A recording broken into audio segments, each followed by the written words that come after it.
ಲತಾ ಫ್ಯಾಮಿಲಿಗೆ ನಿಮಗೆಲ್ಲರಿಗೂ ಸ್ವಾಗತ. ಇವಾಗ ಬೆಳಗ್ಗೆದ್ದು ಕೆಲವೆಲ್ಲ ಕೆಲಸ ಆಯಿತು. ಹಾಗೆಯೇ ಇವತ್ತು ಒಂದು ಹಲಸಿನಕಾಯಿಯನ್ನು ಕೊಯ್ದು ಅದನ್ನು ಉಪ್ಪಲ್ಲಿ ಹಾಕಿಡಬೇಕು. ಬನ್ನಿ, ಇವಾಗ ಜಾನ್ ಅವರು ಹಲಸಿನಕಾಯಿಯನ್ನು ಕೊಯ್ತಾ ಇದ್ದಾರೆ, ಅಲ್ಲಿಗೆ ಹೋಗೋಣ. ಹಾಗೆಯೇ ಇವತ್ತಿನ ಈ ವ್ಲಾಗನ್ನು ಸ್ಟಾರ್ಟ್ ಮಾಡೋದಕ್ಕಿಂತ ಮೊದಲು ಯಾರು ನನ್ನ ಚಾನಲನ್ನು ಇನ್ನೂ ಸಬ್ಸ್ಕ್ರೈಬ್ ಮಾಡದೆ ನನ್ನ ವೀಡಿಯೋಸನ್ನು ನೋಡ್ತಾ ಇದ್ದರೆ ಪ್ಲೀಸ್ ನನ್ನ ಚಾನಲ್ಗೆ ಸಬ್ಸ್ಕ್ರೈಬ್ ಮಾಡಿ, ಸಪೋರ್ಟ್ ಮಾಡಿ. ಬನ್ನಿ, ಇವಾಗ ಹಲಸಿನಕಾಯಿ ಕೊಯ್ಯುವಲ್ಲಿಗೆ ಹೋಗೋಣ.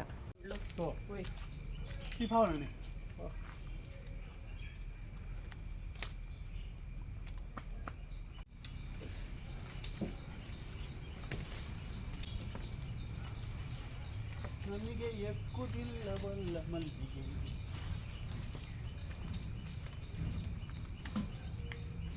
Be careful.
ಎಂತ ಇಲ್ಲ ಟ್ರಿಕ್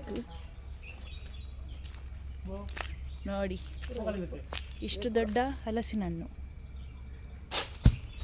ಓ, ಇಲ್ಲಿ ನೋಡಿ, ನಮ್ಮ ಮರದ ಹಲಸಿನಕಾಯಿ ಅವಸ್ಥೆ ನೋಡಿ.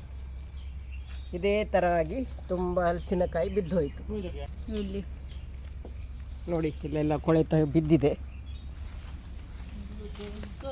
ಸಕ್ಸಸ್ಫುಲಿ ನಾವು ಹಗ್ಗ ಕಟ್ಟಿದ್ದನ್ನು ಕೆಳಗಡೆ ಇಳಿಸಿದ್ದು.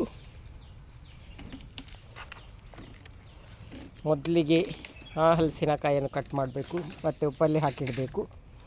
ಒಂದು ಹಲಸಿನಕಾಯಿಯ ಸೋಳೆಯನ್ನು ಉಪ್ಪಲ್ಲಿ ಹಾಕಿಟ್ರೆ ಸಾಕು ನಮಗೆ. ಉಳಿದದ್ದು ಕೂಡ ಸ್ವಲ್ಪ ಸಿಗ್ತದೆ. ಇದು ಕೂಡ ಬೆಳೆದಿದೆ, ತುಂಬ ದೊಡ್ಡ ಹಲಸಿನಕಾಯಿ ನೋಡಿ. ನಿನ್ನೆ ಮಾಡುವಂಥ ಕೆಲಸ ಇವತ್ತಾಯಿತು.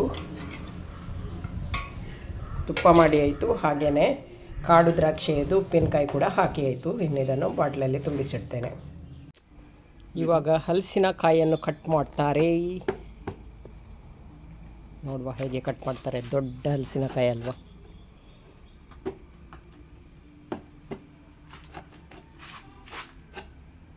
ನಾನಾದರೆ ಕೊಡಲಿಯಲ್ಲಿ ಕಟ್ ಮಾಡ್ತಿದ್ದೆ.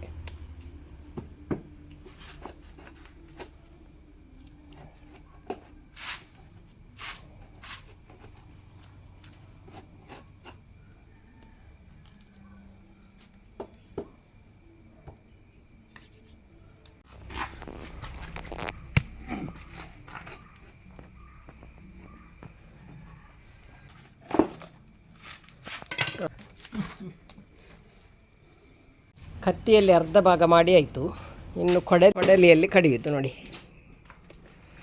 ಆವಾಗಲೇ ಆ ಥರ ಮಾಡ್ತಿದ್ರೆ ಈಸಿಯಾಗಿ ಆಗ್ತಿತ್ತು.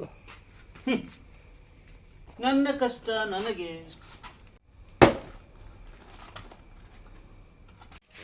ಅರ್ಧ ಭಾಗ ಮಾಡಿ ಆಯಿತು. ಇನ್ನು ಉಳಿದ ಕೆಲಸ ನನಗೆ. ಮೊದಲಿಗೆ ಕೈಗೆ ಸ್ವಲ್ಪ ಎಣ್ಣೆ ಹಚ್ಚಬೇಕು, ಇಲ್ಲ ಅಂದರೆ ಎಲ್ಲ ಮೇಣ ಕೈಗೆ ಅಂಟ್ತದೆ.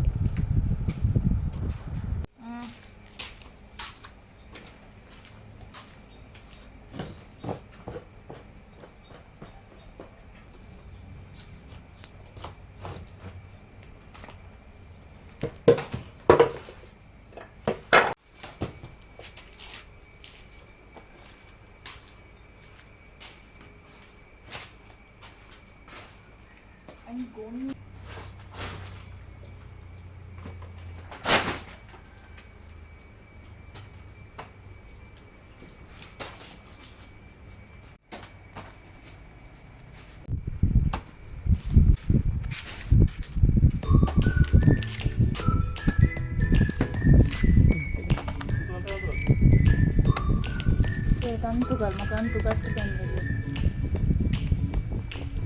ಈಗ ತಂತು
ನನ್ನ ಕೆಲಸ ಮುಗಿಯಿತು.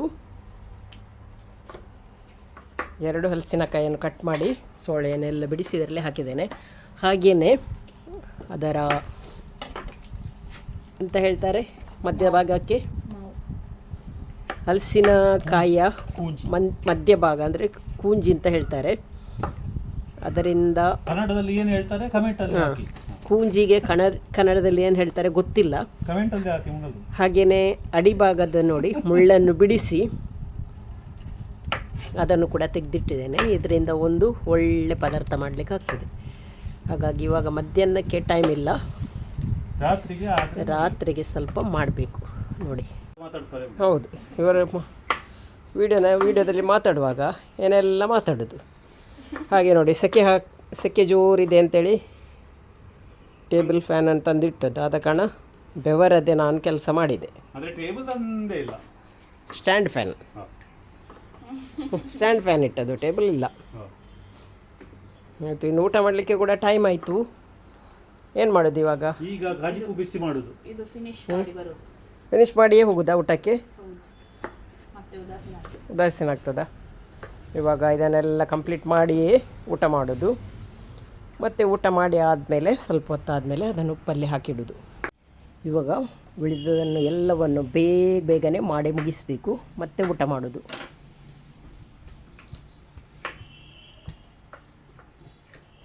ಈ ಹುಡುಗಿಯನ್ನು ಒಮ್ಮೆ ಹೇಳಲಿಕ್ಕೆ ಬಿಟ್ಟರೆ ಮತ್ತೆ ಕುಳಿತುಕೊಳ್ಳೋದಿಲ್ಲ.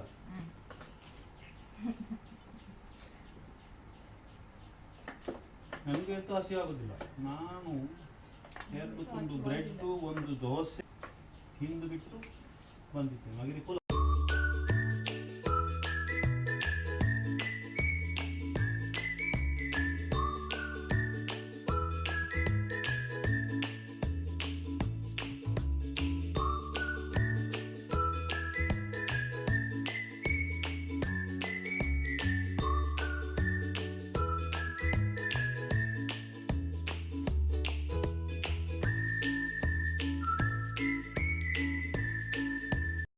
ನೋಡಿ, ಹಲಸಿನ ಸೋಳೆಯನ್ನು ಬಿಡಿಸಿ ಇಟ್ಟಾದಮೇಲೆ ಮತ್ತೆ ಊಟ ಎಲ್ಲ ಮಾಡಿ ಆದಮೇಲೆ ಇವಾಗ ಮತ್ತೆ ಉಪ್ಪಲ್ಲಿ ಹಾಕ್ತಾಯಿದ್ದೇನೆ. ಇಷ್ಟು ಸೋಳೆ ಆಗಿದೆ 2 ಹಲಸಿನಕಾಯಿಂದ. ಇವಾಗ ಉಪ್ಪಲ್ಲಿ ಹಾಕ್ತೇನೆ. ಕ್ಯಾನನ್ನು ರೆಡಿ ಮಾಡಿದ್ದೇನೆ.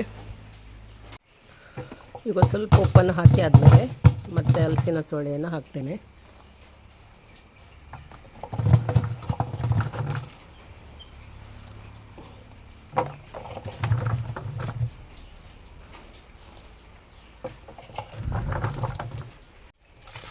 ಒಂದು ಲೇಯರ್ ಹಾಕಿ ಆದಮೇಲೆ ಉಪ್ಪನ್ನು ಹಾಕ್ತೇನೆ.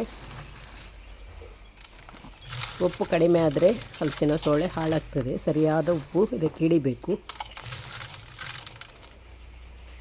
ಇದೇ ರೀತಿ ಎಲ್ಲವನ್ನು ಹಾಕ್ತೇನೆ.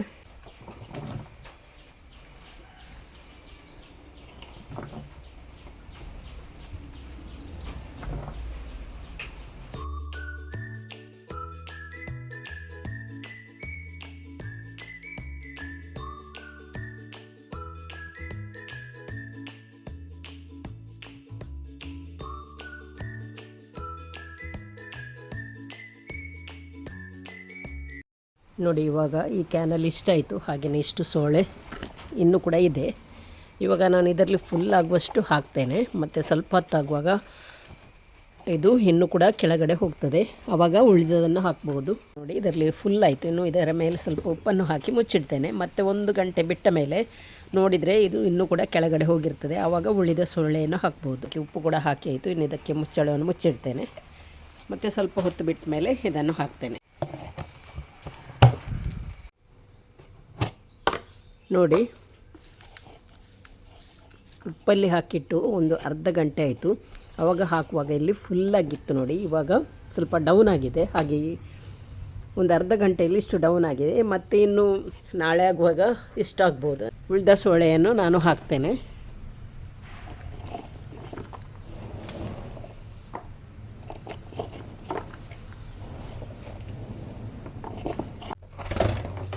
ನೋಡಿ ಇವಾಗ ಮತ್ತೆ ಫುಲ್ ಆಯಿತು.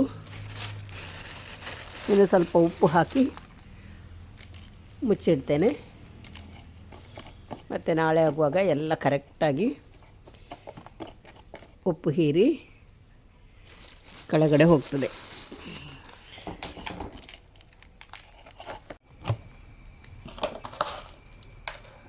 ನೋಡಿ ಇವಾಗ ಎಲ್ಲ ಸೋಳೆಯನ್ನು ಕೂಡ ಹಾಕಿ ಆಯಿತು. ಹಾಗೆಯೇ ಇಷ್ಟಾಯಿತು. ಇನ್ನು ಇದಕ್ಕೆ ಗಟ್ಟಿಯಾಗಿ ಮುಚ್ಚಳ ಮುಚ್ಚಿಟ್ರೆ ನಮಗೆ ಬೇಕಾದಾಗ ಒಂದು ವಾರ ಬಿಟ್ಟು ನಮಗೆ ಬೇಕಾದಾಗ ಹಲಸಿನ ಸೋಳೆಯ ಪದಾರ್ಥವನ್ನು ಮಾಡ್ಬೋದು. ಆದರೆ ಇವಾಗ ಹಲಸಿನ ಸೋಳೆಯ ಪದಾರ್ಥ ಮಾಡಲಿಕ್ಕೆ ಹಲಸಿನಕಾಯಿ ಕೂಡ ಇದೆ. ಹಾಗಾಗಿ ಇವಾಗ ಹಲಸಿನ ಸೋಳೆಯ ಪದಾರ್ಥ ಮಾಡೋದಿಲ್ಲ. 1 ತಿಂಗಳು ಬಿಟ್ಟ ಮೇಲೆ ಮಾಡಲಿಕ್ಕೆ ಸರಿಯಾಗ್ತದೆ. ಯಾಕೆಂದರೆ ಇವಾಗ ಹಲಸಿನಕಾಯಿ ಎಲ್ಲ ಇದೆ, ಹಣ್ಣೆಲ್ಲ ತಿನ್ನಲಿಕ್ಕೆ ಸಿಗ್ತದೆ ಅಲ್ವಾ. ಅದೆಲ್ಲ ಮುಗಿದ ಮೇಲೆ ಇದನ್ನು ತೆಗೆದು ನಮಗೆ ಪದಾರ್ಥ ಮಾಡ್ಬೋದು. ಒಂದು ಮುಚ್ಚಳವನ್ನು ಮುಚ್ತೇನೆ ಮತ್ತು ಒಂದು ಬಟ್ಟೆಯನ್ನು ಕಟ್ಟಿಡ್ತೇನೆ.